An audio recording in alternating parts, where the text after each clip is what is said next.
Good evening and thank you for joining us on India Business Hour. I'm Parikshit Luthra and here are the headlines we are tracking at this hour. The production-linked incentive scheme is yet to pick up across many sectors, barring pharma and mobile phone, says Chief Economic Advisor Ananta Nageshwaran. Cites government data which shows specialty steel, automobile, drone and white goods have not received any investment so far. PSU banks report a strong second quarter. Profits grow 50%. Loan growth is over 19%. Asset quality also improves, with gross non-performing assets declining by nearly 16%. Sensex and Nifty hit the highest levels in 10 months as bulls maintain the winning momentum. Bank stocks lead the charge and the Nifty Bank Index hits a record closing high. Chaos and uncertainty mark Elon Musk's first week as the new owner and CEO of Twitter. Reports suggest some employees who were laid off are being recalled. Twitter is also banning handles that engage in impersonation after some celebrities changed their display name and tweeted as Elon Musk. A Wall Street Journal report says that Meta is planning massive layoffs later this week. As per the report, the company could notify employees of layoffs as early as Wednesday. Meta reported over 87,000 employees at the end of the last quarter. Apple warns of delay in iPhone shipments after China imposed COVID restrictions on the largest Foxconn factory. Schools are shut in Beijing as the country persists with zero COVID policy and daily infections hit the highest level in over 6 months. Supreme Court upholds the 10% reservation in government, jobs and educational institutions for economically weaker sections of society in a 3-2 split verdict. BJP and Congress welcome the judgment. DMK calls it a setback and Tamil Nadu Chief Minister Stalin hints at a potential review petition. COP27, the annual climate summit, opens in Egypt with a rallying call asking rich nations to pay up on the $100 billion financing pledge. For the first time, climate compensation is on the agenda to help poor nations that are most vulnerable. And as we count down to the elections in Himachal Pradesh, we take a look at the issues facing apple farmers in the state. A special ground report is coming up. Let's start with the day's market action. Sensex and Nifty hit the highest level in 10 months as earnings season draws to a close. Bank stocks led the rally with the Nifty Bank Index ending at a record closing high. In the currency market, the rupee traded in a narrow band against the dollar. Indian currency continues to hold its ground against the greenback amid easing crude prices and upbeat domestic stock markets. As things stand, $1 continues to cost more than 82 rupees. Chief Economic Advisor Ananta Nageshwaran said India needs to use forex reserves judiciously to ensure it has some firepower left for 2023 as well. We should, in the short run, allow the rupee to depreciate gradually, and we should use foreign exchange reserves judiciously, keeping the firepower for 2023 as well.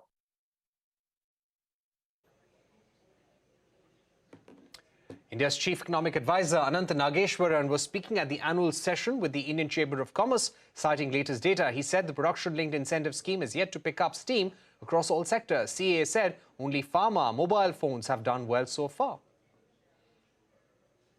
The PLI schemes were announced in 2020 and 21, but there is going to be more expansion and more likely to grow momentum. Right now, it is happening in 2 or 3 areas: mobile phones, pharmaceuticals, as well as chemicals, but it has to pick up steam in other areas as well, and hopefully in the next 2 years it will happen.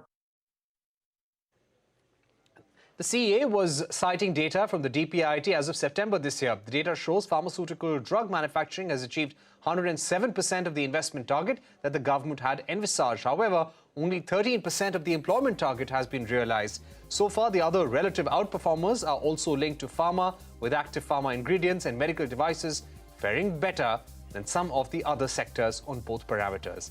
Mobile phone manufacturing has realized 38% of the investment target, but only 5% of the employment target. Food products sector, meanwhile, has achieved 54% of the investment target and 49% of the employment target. It must be noted that pharma PLI schemes were among the first off the blocks as it was launched in 2020. In sharp contrast, Electronics PLI, which was launched in April 2020, has achieved less than 5% of the stated investment target and less than 0.5% of its employment target of the PLI schemes launched in 2021. Specialty steel, automobiles, drones and their components have not seen any investment so far. White goods PLI scheme has seen 13% of its investment goal being met and 16% of its employment target. However, two schemes launched in 2022 have seen some traction. Solar panels have seen 27% investment and 8.5% of the employment target achieved so far. Textile PLI has also seen about 7% of its investment goal being met, though no employment under the scheme has been generated so far. And as the earnings draw to a close, PSU banks have stood out. All the 12 state-run banks reported a profit in Q2 with a combined growth in profit at more than 50%. Asset quality also improved with GNPA declining by nearly 16%. In fact, Finance Minister Nirmala Sitharaman tweeted that government's efforts to reduce NPAs and strengthening the health of public sector banks is showing tangible results. Abhishek Kothari is here with the PSU Bank report card. Well, Q2 FY23 has been an operationally strong quarter for the PSU banks. The loan growth has been pretty robust at above 19% YOY and about close to 5% sequentially, which means that they have gained market share both YOY and quarter on quarter. So the operating profit growth is very healthy at 18% YOY and about 32.1% sequentially, largely led by the fact, net interest margin has expanded for majority of these PSU banks on a sequential basis, and the trading losses that they had in Q1 has actually reversed for many of them. So PAT is up about 50.4% YOY and about 65.7% sequentially. While the operating profits are healthy, the declining credit costs have actually helped the earnings momentum for PSU banks. So the return on advances that I've calculated is at about 1.35%, up from 0.85% in the previous quarter and up from 1.07% in the same quarter last year. In absolute value, their gross NPA is down 15.9% YOY and about 13% sequentially, and their net NPA is down about 29.3% YOY and 13% sequentially. So calculation does show that their gross NPA ratio is now at 6.5% when compared to 7.5% in the previous quarter, and the net NPA ratio is at 1.65% when compared to around 2% in the previous quarter. So overall, the core provision coverage ratio has also strengthened by 120 basis points on a sequential basis. Back to you. All right, thanks Abhishek for joining us. In the earnings space, PB Fintech saw its losses narrow to 184 crore rupees in the second quarter of the fiscal. The parent company of Policy Bazaar and Pesa Bazaar saw its revenue more than double on a year-on-year basis. Top international story now. Chaos and uncertainty continues to loom over Elon Musk's led Twitter. The company announced that users will have to pay $8 to subscribe to Twitter Blue, and reports say the company will officially launch the update after the US midterm elections. As things stand, Twitter Blue subscriptions will go live in the US, UK, Australia, New Zealand and Canada. But these are not the only changes that have been made to the app. Reports say some employees that were laid off are not being recalled. Ritu Singh joins us now with the latest details and developments. Well, updates coming in thick and fast in the world of Twitter, so let me bring you up to speed with some of the recent developments. Number one, remember last week Twitter had laid off almost half of its workforce, but now a Bloomberg report suggests that the company is recalling at least a dozen of the employees which it said were fired by mistake, and it realized that they are essential to build some of the features that have been promised in Twitter. Number two, the $8 for verification of blue tick debate that rages on, with several people including the likes of Mark Cuban suggesting to Elon Musk that exceptions be made. But for now, the stand is very clear from Elon Musk, who says if you want a verification, $8 is what you will have to cough up. Number three, there are new rules for suspension because comedy doesn't seem to be so legal on Twitter anymore. A lot of parody accounts have been suspended, and Elon Musk has clearly stated that if you change your name on Twitter, the verification will be temporarily suspended, and if handles are impersonating other people without saying their parody accounts, they will also face a permanent suspension mention as well. New features also being rolled out on Twitter. For instance, it'll soon give users the ability to attach long-form text to tweets. And secondly, there will be more content monetization for all sorts of creators. And lastly, in response to a question on when Twitter Blue will be rolled out in India, Elon Musk responded saying, hopefully within a month's time. All right, thanks Ritu Singh for joining us. So lots changing in Twitter every day and some of the decisions being rolled back as well. The government, meanwhile, is not really concerned about whether or not Twitter charges a $8 subscription fee as long as they comply with the law of the land. This is what Minister of State for Electronics and IT, Rajiv Chandrasekhar, told my colleague Ashmit Kumar. If he wants to make Twitter less relevant in India, have a smaller audience, that is his choice. So I don't think, and from my limited understanding, it's not like he's on my speed dial or I know him well or any of that. I don't think he's saying that people will not have access, free access to internet. He's only saying that the verified access will be a blue tick access for which he will charge a premium. But that doesn't bother me, and I don't want to get into the race of being, you know, the sound bites on his tweet and I'll retweet and then somebody else will tweet. I don't think our government is into that. And Twitter employees are not alone, unfortunately. Even Meta is planning to cut its workforce by a significant number. According to the Wall Street Journal, parent Meta is likely to begin large-scale layoffs starting Wednesday. The move is expected to impact thousands of employees and mark the first major retrenchment drive in Meta's history. Production of iPhones has taken a hit after the largest Foxconn factory in China was locked down due to rise in COVID cases. Apple has also warned its customers longer wait times when ordering devices. China's zero COVID has also forced schools in Beijing to shut down. This comes after daily infections hit the highest level in over 6 months across China. Eunice Yoon brings us the latest. Eunice. Foxconn, which is the Apple supplier that has been handling a very difficult situation for itself at its iPhone factory here in China, or at least one of the major ones, said that it's going to revise down its Q4 forecast. This is traditionally a very important time for the Taiwanese company. However, it said that it was going to have to do so because of the COVID curbs. Even so, they said that it's trying to manage the fallout as best it can. In a statement, Foxconn said it's working with the government to resume full capacity as quickly as possible. Now, that means improve the conditions at the factory to make sure that it's just much more livable for people who have to work and live there. Also, they said that they're going to be ramping up a recruitment drive. So Foxconn says that they're going to be reorganizing the facilities to further restrict the movement between the factory and the dorms. They're also offering one-time bonuses for anybody who wants to return to the factory in order to try to ramp up what they're seeing as a worker shortage there. And they're also, of course, trying to encourage more people, new workers, into the plant by offering a salary hike of 20%. And back home, the Supreme Court has upheld the 10% reservation in government jobs and educational institutions for economically weaker sections of society in a 3-2 split verdict.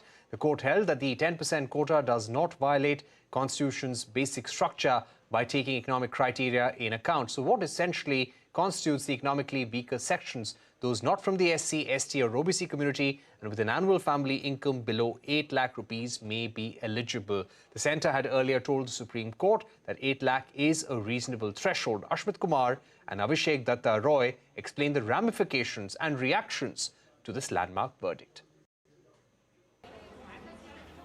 In a decision that could have major political ramifications, the Supreme Court today upheld the constitutional validity of the 103rd Amendment that grants 10% reservation in government jobs and public and private educational institutions to economically weaker sections among non-scheduled caste and scheduled tribes. A 3-2 split verdict by the Supreme Court upheld the validity of the amendment, which had come into effect in January 2019, months before the Lok Sabha elections.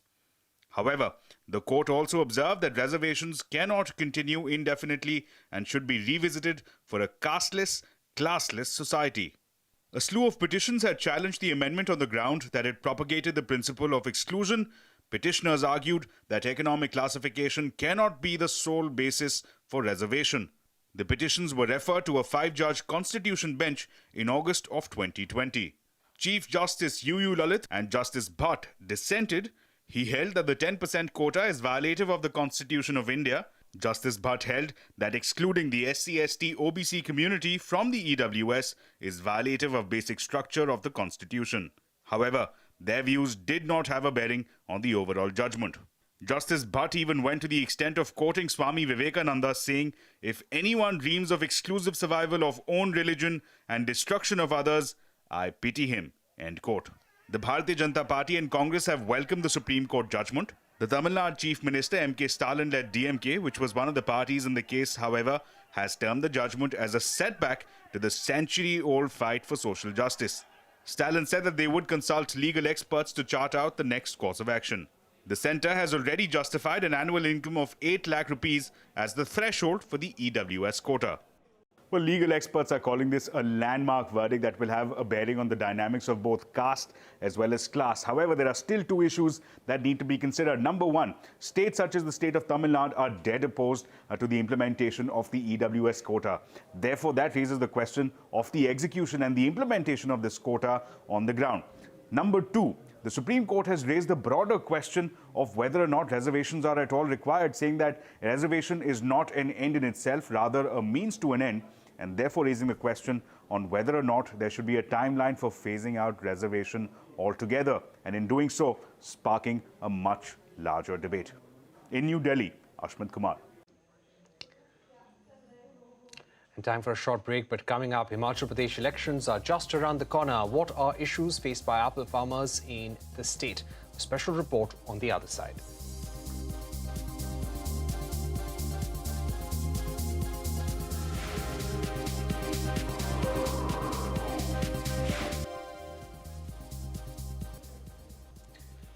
COP27, the annual climate summit, has kicked off in Egypt with a rallying call asking rich nations to pay up on the $100 billion financing pledge. For the first time, climate compensation is on the agenda to help poor nations that are most vulnerable. The Director General of the World Trade Organization said she is hopeful something concrete on climate financing will come out of COP27. I do think we should come out of COP27 with some specifics on the financing side. And it's the famous $100 billion that was supposed to go to developing countries by 2020. That deadline has been missed several times. I hope that we will see progress here at COP27. We know that there are issues of discussions of loss and damage and how that will be handled. But I also understand that there may be some progress on announcing specific packages for developing countries and emerging markets to at least help them phase out of coal. With influence in nearly a third of the state's constituencies, the apple growing community are a very important factor when Himachal Pradesh goes to polls on the 12th of November. These apple growers are said to be unhappy with the ruling BJP, while the Congress and AAP claim to have some solutions. Sante Gorea gets us a reality check from the bowl-bound state of Himachal Pradesh.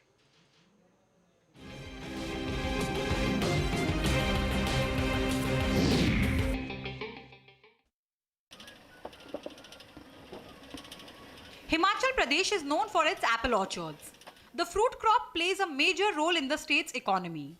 India's overall apple production is 2.4 million metric tons, out of which over 26% comes from Himachal. Apple production generates revenue of around 5,000 to 5,500 crore rupees in Himachal, contributing around 5% to the state's GDP. But the industry has been going through a tough phase for the last few years. 47-year-old Rinku Chauhan grows apple on his 8-acre orchard. The increasing cost of production has hit his earnings. जो 800 का कट्टा था, मतलब जैसे मान के वो आज मतलब डबल हो चुका है, सीधा 1500-1600 रुपये वो खाद का कट्टा हो चुका है। उसी तरह कार्टन है, कार्टन का भी वही है, मतलब 20-30% तो कम से कम उतना तो बढ़ा ही अभी एक साल में वो महंगा हो गया है। तो इससे मतलब हमारे खर्चा बढ़ गया है, लागत ज़्यादा है, मतलब इनकम कम है। मतलब मार्केट में जो से हमारे जो जा रहा है वो उस दाम में नहीं जा रहा जैसे जाना चाहिए था, वो पैसा नहीं मिल रहा है। There are multiple issues at play, but GST on packaging material, which went to 18% as compared to 12% pre-GST, is blamed as a big issue. There were COVID lockdowns which interrupted exports, and then this year's bumper crop hit prices and revenues. यहाँ 18 private companies काम कर रही है, उनके दामों में fluctuation होती रहती है बार बार। मार्केटिंग सिस्टम का कोई कंट्रोल गवर्नमेंट का नहीं है, कभी दाम बढ़ जाते हैं कभी घट जाते हैं। और हमारा एक और मांग है कि भी यहाँ न्यूनतम मूल्य जो है सेब का तय कर दिया जाए। The community is also unhappy with the growing influence of organized private players. Apple growers believe that the private players are allowed to operate without proper checks and balances. In terms of the final prices that the farmers fetch, they do impact. If you look at the YOY scenario, the prices by the large players were set around 72 rupees per kg last year. That was brought up to about 76 rupees per kg this year. And then with the supply glut coming into the market, that was revised downwards. The ruling BJP believes that it has done everything to help the apple farmers. ऐसे में कोशिश की है हमने, जो मदद कर सकते थे, जिस रूप में कर सकते थे, जितनी कर सकते थे वो हमने करने की कोशिश की। इसमें सभी तरह के बागबान थे ऐसा भी नहीं था। ये राजनीतिक दृष्टि से कुछ लोग इकट्ठा होकर के इसको मुद्दा बनाने की फिराक में थे। Though the Congress is claiming that it will pay special attention to the needs of apple growers, the party doesn't seem to have a concrete plan. We will form a committee, a high-powered committee, which will be headed by the Chief Secretary. And all the members of the progressive growers and associations, they will be part of it. And they will be the one who will take a call on the minimum support price. The apple growing community realizes that as of now, these parties are making tall claims and unrealistic promises. The apple growing community of Himachal Pradesh has its influence on 20 out of 68 constituencies of the state. The community is one of the most significant vote bank of Himachal Pradesh, and that's exactly why all these political parties are trying really hard to impress them. All these political parties are making all sort of claims and promises, but the community is still waiting for these parties to come up with an actual concrete plan to resolve their issues. In Khadapattar, Himachal Pradesh, with camera person Balbir Singh, this is Santhya for CNBC-TV18. All right, do tune in for Santhya Gora's stories here on CNBC-TV18 from pole-bound Himachal Pradesh. Time now for a special report now from the Court Corner. Chief Justice of India, Justice UU Lalit, bids farewell to the Supreme Court after a brief tenure of 74 days. Justice D.Y. Chandrachud is set to take over as the 50th Chief Justice later this week. Ashmit Kumar takes us through the highlights of CJI Lalit's career and what we could expect from the next CJI.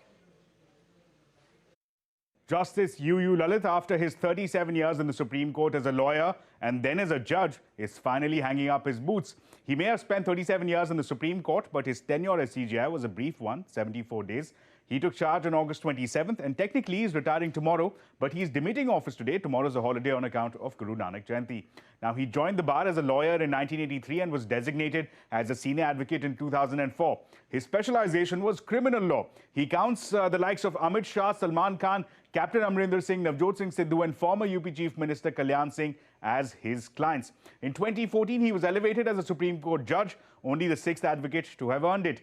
As a Supreme Court judge, he struck down triple talaq as unconstitutional, overturned a Bombay High Court order that held that unless there is skin-to-skin contact, no sexual assault has taken place. He also watered down the SC/ST Act, causing widespread protests, with Parliament having to pass a separate act to undo the damage. Now, his tenure as CJI was brief, but was not short of action and excitement. Now, the biggest judgment was the Supreme Court upholding the 10% quota for people from economically weaker sections.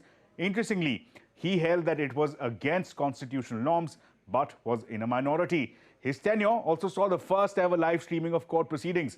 He was also known to be a taskmaster, listing almost 17,000 cases in the first 2 weeks alone of his tenure. At one point, Justice Kaul, the third senior-most judge of the Supreme Court, complained of not getting enough time to hear cases. He also constituted 25 constitution benches to decide key questions, including EWS, demonetization, free speech for ministers, and the WhatsApp privacy policy case.